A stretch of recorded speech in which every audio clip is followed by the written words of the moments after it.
ఒకప్పుడు ప్రశాంతమైన దేశం ఉక్రెయిన్. మన దేశం వాళ్ళే బోల్డ్ అంతమంది అక్కడికి పోయేవాళ్ళు చదువుకోవడానికి. ఎందుకంటే అక్కడ తక్కువ ఖర్చుతో అయిపోతుంది.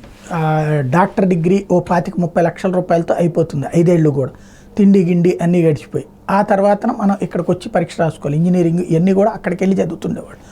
ఎందుకు అంటే ఆ ఇంటర్నేషనల్ వాటికి ఉండేటటువంటి వాల్యూ అన్నటువంటి పేరుతో. అయితే అలాంటి దాంతోపాటు టూరిస్టులు మంచిది. అలాగే మన సినిమా వాళ్ళందరూ అక్కడికే పోయేవాళ్ళు. అనేక సినిమాలకు అక్కడే తీశారు. ఈవెన్ ఆర్ఆర్ఆర్ సినిమా కూడా అక్కడ తీసింది. ఎందుకంటే ఆ ఆయుధ ఫ్యాక్టరీలు ఇవన్నీ ఉంటాయి, ప్లస్ మనుషులు దొరుకుతారు.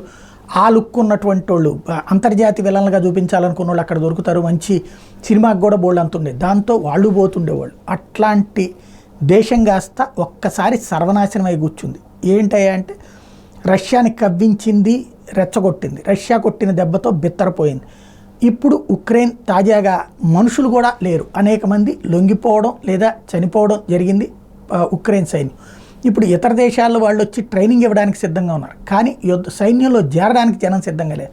దీంతో కొత్త బిల్లు తీసుకొచ్చారు. ఇప్పటికే 18 ఏళ్ళు నుంచి 25 ఏళ్ల లోపు వాళ్ళు ఖచ్చితంగా సైన్యంలో చేయాలి. ఇంతకుముందు చేయని వాళ్ళని కూడా ఇప్పుడు ఖచ్చితంగా చేర్పించేటటువంటి ప్రయత్నం. అంటే 18 నుంచి 25 ఏళ్ల లోపు ఏదో ఒక 2 ఏళ్ళు చేయాలి.